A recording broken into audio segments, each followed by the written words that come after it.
Hi again. Some of you may have gotten a message earlier today. It was a scanned document. Paul sent it out. It reads, He came singing love. He lived singing love. He died singing love. He rose in silence. If the song is to continue, we must do the singing. I'd say those are pretty apt words, especially for Easter season. The Bible records Jesus' answer to the question, what is the greatest commandment? We know it is love the Lord your God with all your heart, soul, mind, and strength.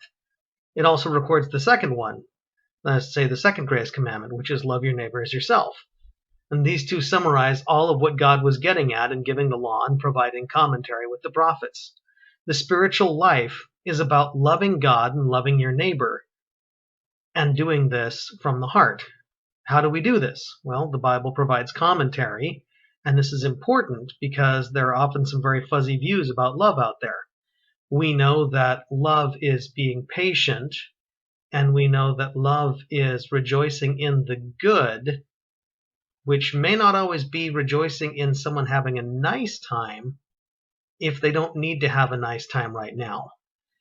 In fact, a lot of things don't end up being done in nice company, but they're the important things. Specifically, we don't often deal with disciplinary actions out as a family when we are in nice company. Later on, outside of nice company, that's when we get down to the business of discipline. And discipline itself doesn't always feel nice. It doesn't feel nice to give. It doesn't feel nice to receive. But if it's the loving thing to do, done right, and teaching the right lessons, it's love. We also confuse love with some sort of warm and fuzzy sentimentalism, feelings of affection, and so forth. This also isn't particularly helpful. One of the most loving things that you can do may end up being done with no feelings of affection at all. After all, it's a loving thing to give a birthday present to someone you know, and you usually feel pretty good about it. It's a loving thing to give a flower to someone special. It is, however, I maintain, probably a more loving thing to get up with someone in the middle of the night and clean them up when they have the bad case of the flu. This requires far more effort and more of an outlay of will than giving someone a flower or a birthday present. It's also done with pretty much no feelings of warm fuzziness. You're not feeling that. Mere affection, in fact, shrinks away from this. But love doesn't draw back from providing that kind of care. Love is demonstrated, perhaps more fully, in that kind of care. So love is something that takes some nuancing and commentary. And yet love does give life, and love does comfort. And Jesus lived love. And we might say that the love that he loved also was a song. It came from his heart, and it was shared, and it inspired like a song might. And people followed him like strays. And in so many ways, we are strays, and we find in him home and love. And there is a deep, comforting love in Jesus as he sings that into our hearts and into our lives.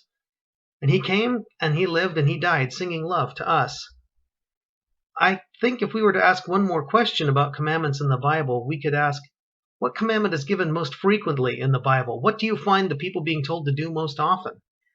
And actually, I've been told by someone who's likely to know, the most often given commandment that God gives to the people of God is to sing. Really, check out the Psalms if nothing else. Sing. Well, people are musical by nature. If you're home and you're bugged by the quiet, why not sing? Even if you can't carry a tune, even if you get self-conscious, you're not in public. Go ahead. Don't let this part of you atrophy. Singing is a unique part of who we are. It's a way to express our feelings along with expressing the verbal contents of it. So sing for joy to the Lord and sing when you're down.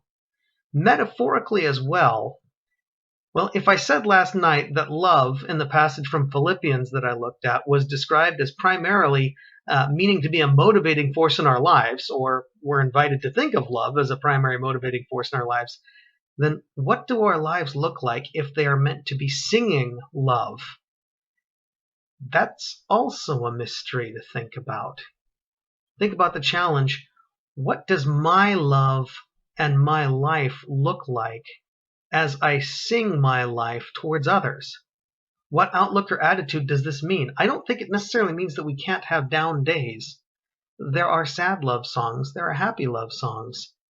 The answer might not even be musical exactly, but it might end up being parallel to musical. It might rhyme with being musical in terms of the spirit that we live and in the way that we inspire others and encourage others. I once heard an ethicist say that once he thought about it long enough, he realized that he had almost a moral duty to try and be as happy or at least as encouraging a person as he possibly could in his outlook for the sake of the people around him. I think there's something to that.